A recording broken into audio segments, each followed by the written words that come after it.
Olá, galera do primeiro ano.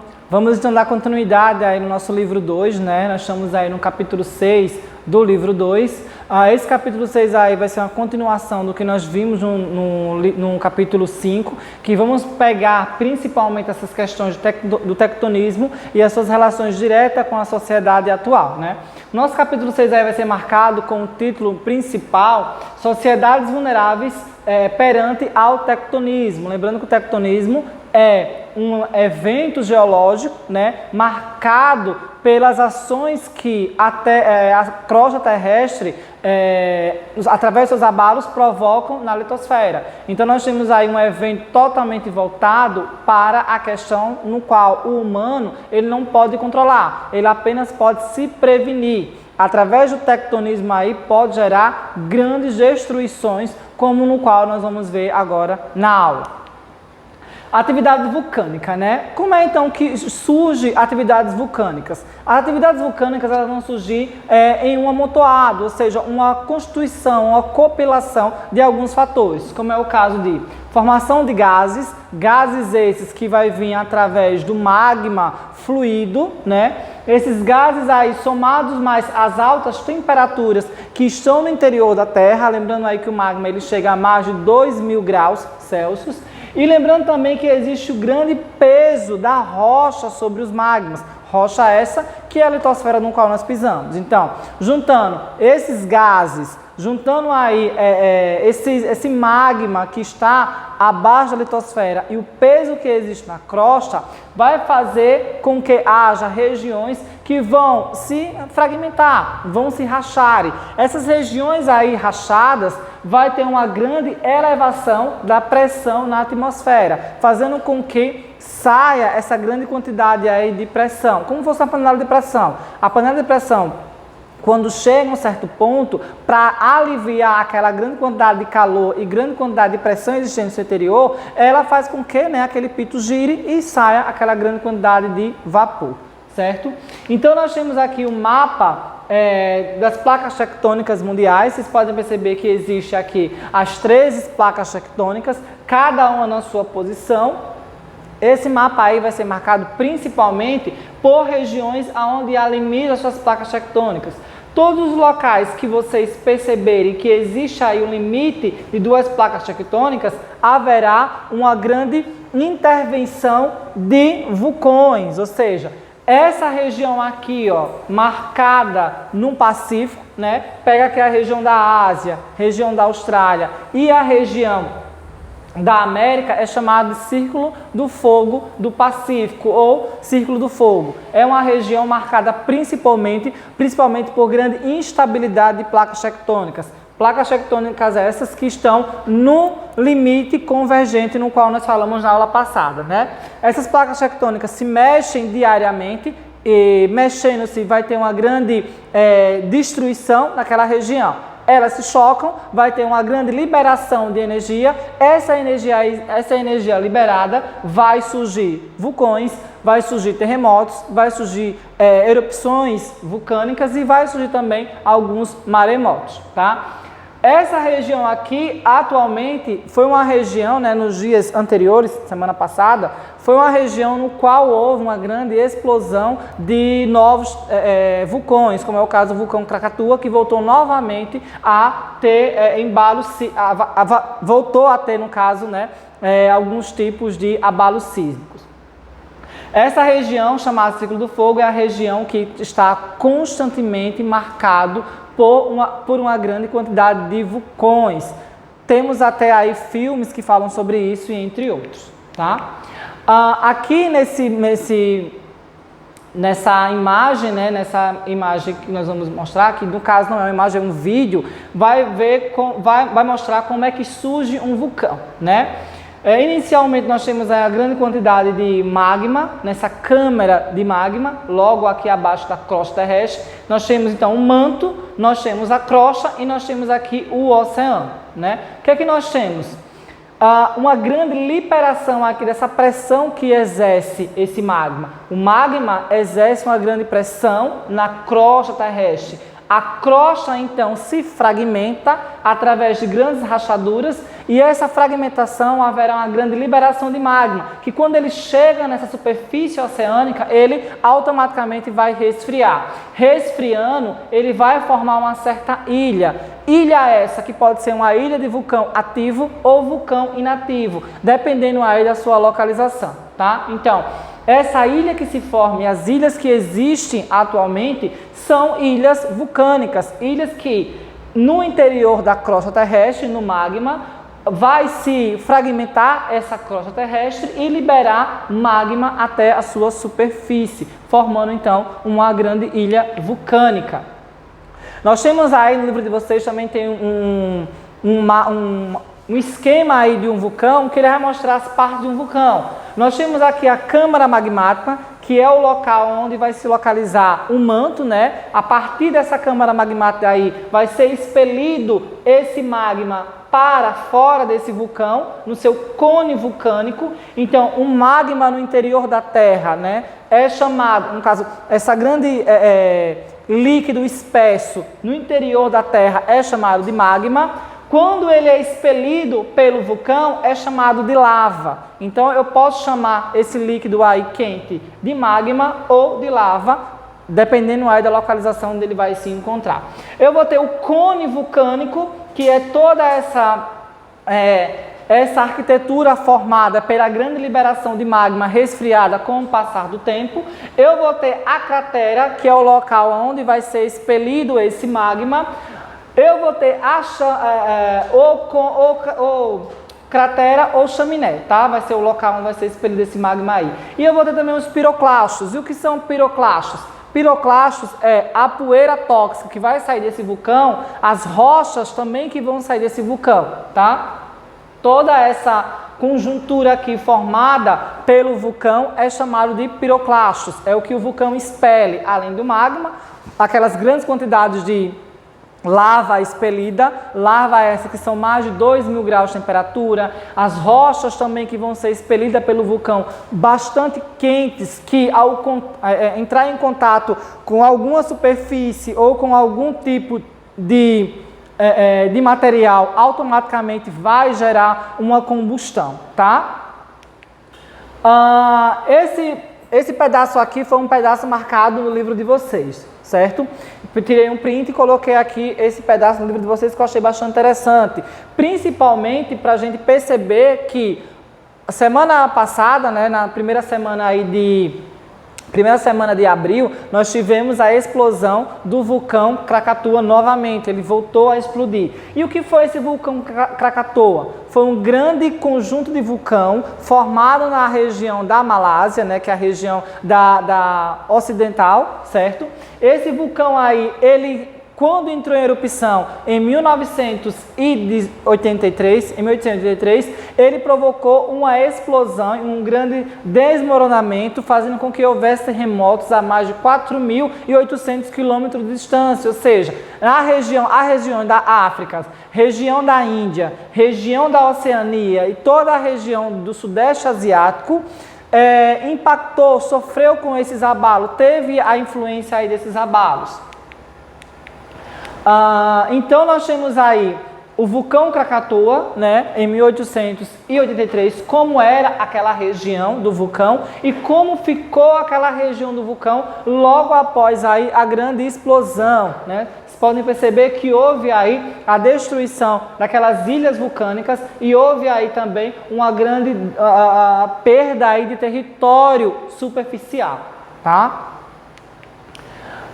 Existe aí 3 tipos de classificação dos vulcões. Existem os chamados vulcões ativos, que são vulcões aí que estão constantemente entrando em erupção, como é o caso dos vulcões que existem nessa ilha da região do Sudeste Asiático. Existem também os vulcões lá na região da Itália, né?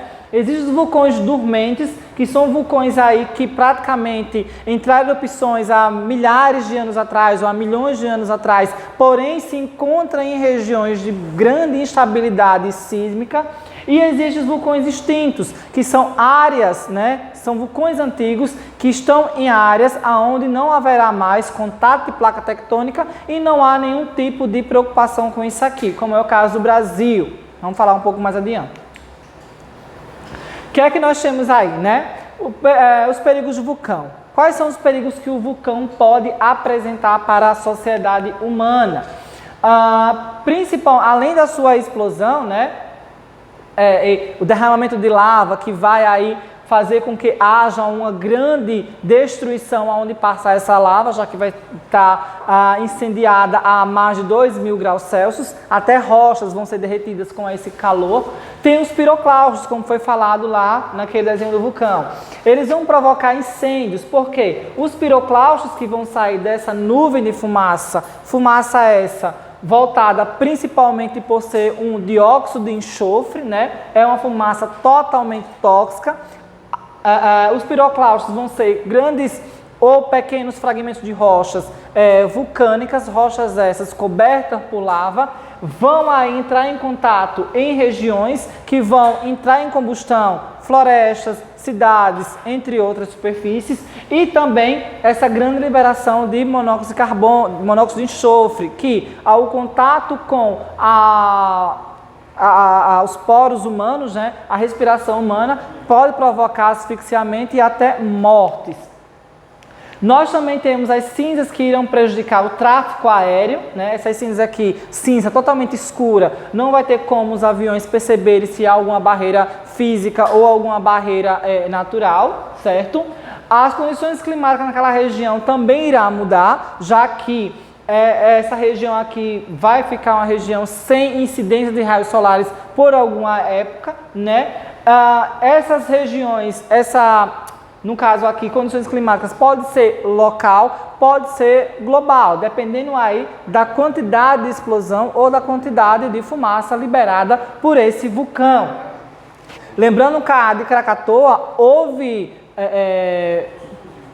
sinais aí de cinzas até aqui na América do Sul, tá? Existem métodos de se prevenir das erupções vulcânicas, mas não de, digamos, impedi-las. O homem pode até saber quando é que o vulcão pode entrar em erupção, porém ele não pode, no caso, intervir naquela erupção. Ele não pode no qual aí impedir aquela erupção vulcânica, porque é um evento geológico que vai além dos poderes dos seres humanos de controle da natureza, tá?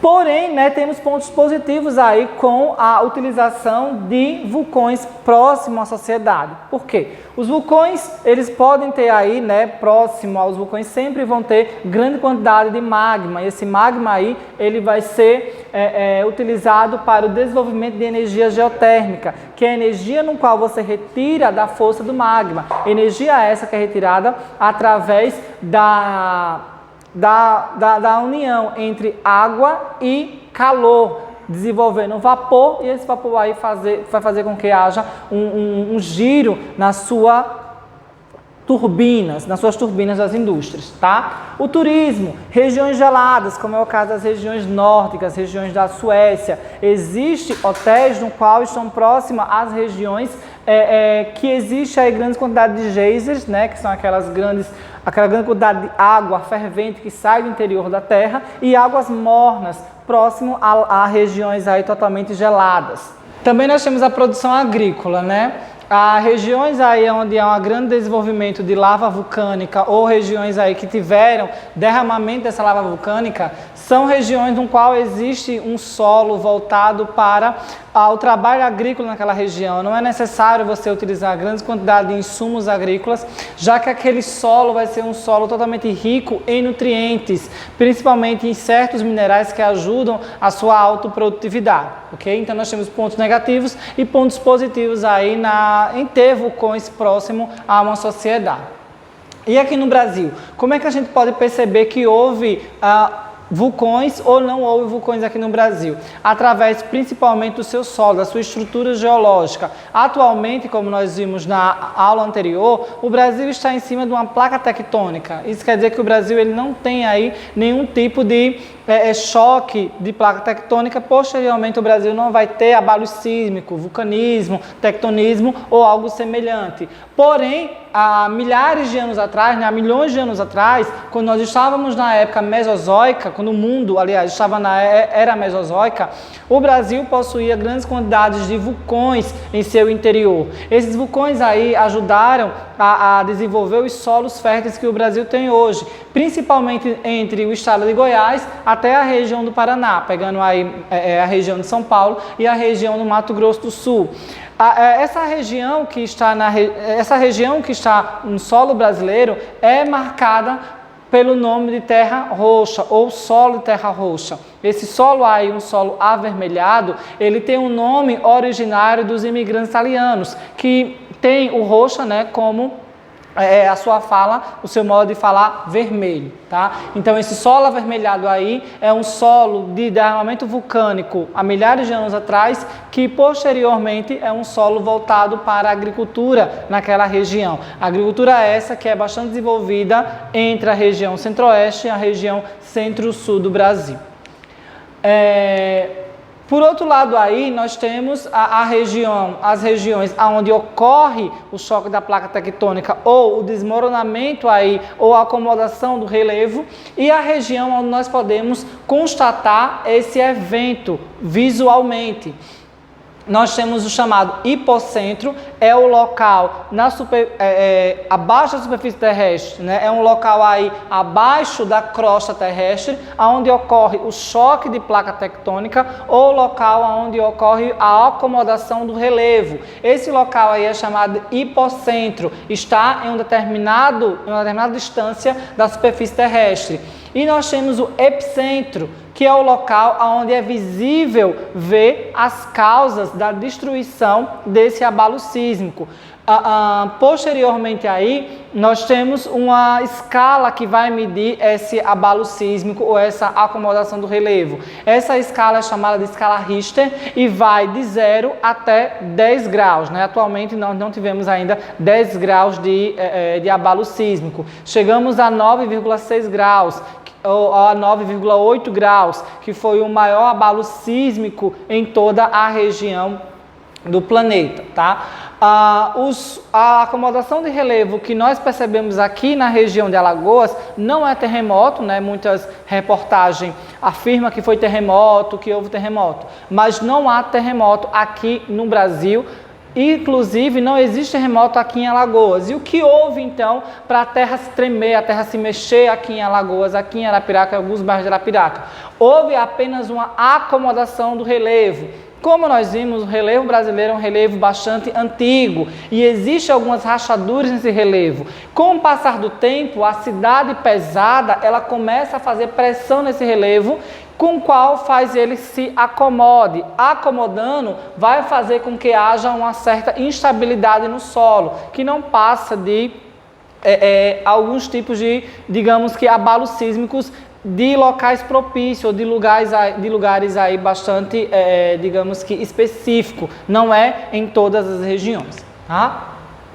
Existe também o chamado tsunamis, né? Tsunamis nada mais é do que aquelas grandes ondas que invadem a costa litorânea. Porém, esses tsunamis aí, eles podem ter vários fatores de origem, como por exemplo aqui, o choque de placas tectônicas, como nós vimos aí, a placa tectônica mais densa entra por cima da placa tectônica menos densa, fazendo com que haja esse abalo nessa região aqui. Essa onda eleva-se e forma, então, com a força do vento, né, um tsunami que chega a ser desmanchado, chega a quebrar essa grande onda na região continental. Temos também o desmoronamento através de erosão nas fossas marinhas, né? Sabe que a região marinha não é uma região lisa, ela tem aí grandes quantidades de cavernas, grandes quantidades aí de precipícios. Esses precipícios, eles também entram em erosão, provocando deslizamentos. Esse deslizamento aí também irá provocar grande quantidade de onda. Essas ondas empurradas pelos ventos vão de encontro até a costa. A mesma coisa vai acontecer um tsunami de origem vulcânica.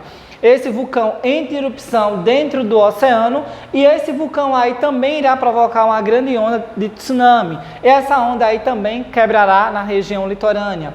Ou até mesmo um grande meteoro pode cair na superfície marinha e pode provocar essa grande onda. Então são vários fatores aí que podem causar um tsunami, não apenas um choque de placa tectônica entre a placa tectônica menos densa, né, que é a placa tectônica oceânica, e a mais densa, que é a continental. Diferentes vulnerabilidades perante os terremotos, né? Nós temos aí vários tipos de países mais ricos, países mais pobres. Cada um deles vai se localizar em um extremo ou em uma determinada região do Brasil, né? Aliás, do planeta. O que é que nós temos aí? Países que vão ser preparados economicamente, estrategicamente, para suprir os abalos de um terremoto ou de um maremoto, né? E países que não são preparados para ter esse evento geológico na sua região, certo? O primeiro que nós vamos falar vai ser sobre o Japão, né? O Japão aí composto por essas 4 ilhas.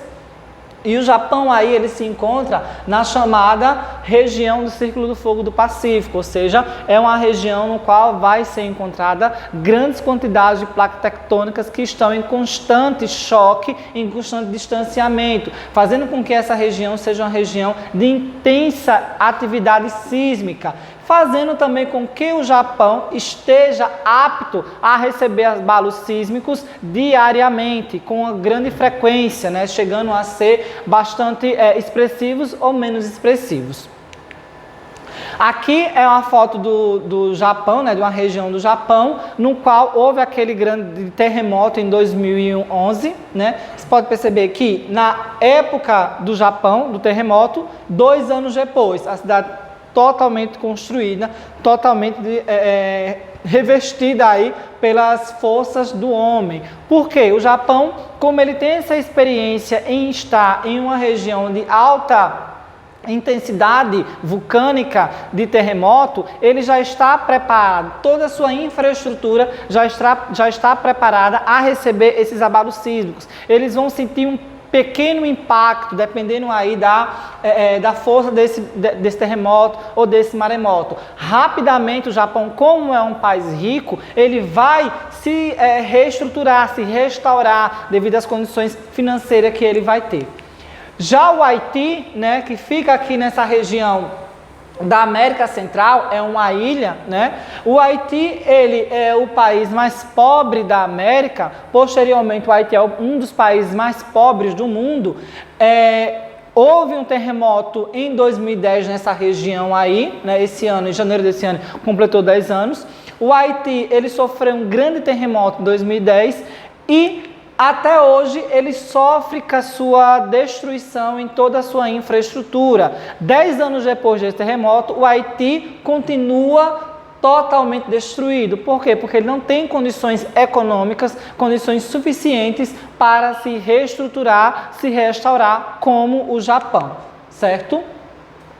E a atividade sísmica aqui no Brasil, né? Como já foi falado na aula anterior, aqui no Brasil, no caso o Brasil, ele não possui atividade sísmica. Por quê? Porque o Brasil está em cima dessa placa tectônica chamada placa tectônica sul-americana. Quem é que vai, então, em qual parte do Brasil nós vamos ter, ou qual parte da América do Sul nós vamos ter, então, resquícios ou choque de placa tectônica? Como foi falado, nessa região aqui entra a placa de Nazca, que está na região do Oceano Pacífico, e a placa sul-americana. Elas estão de encontro, fazendo com que nessa região aqui há um soerguimento da Cordilheira dos Andes. Então, a Cordilheira dos Andes ela só existe devido a esse choque que há na placa tectônica e o soerguimento desse relevo aqui nessa região. Lembrando que o Brasil se encontra nessa região aqui e ele está livre de terremotos, ele está livre de maremotos, ele está livre também de vulcanismo devido à sua posição geológica se encontrar em uma região em cima dessa placa continental. tá?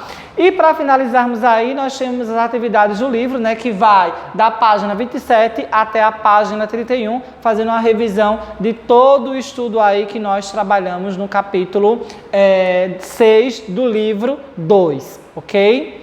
Até mais!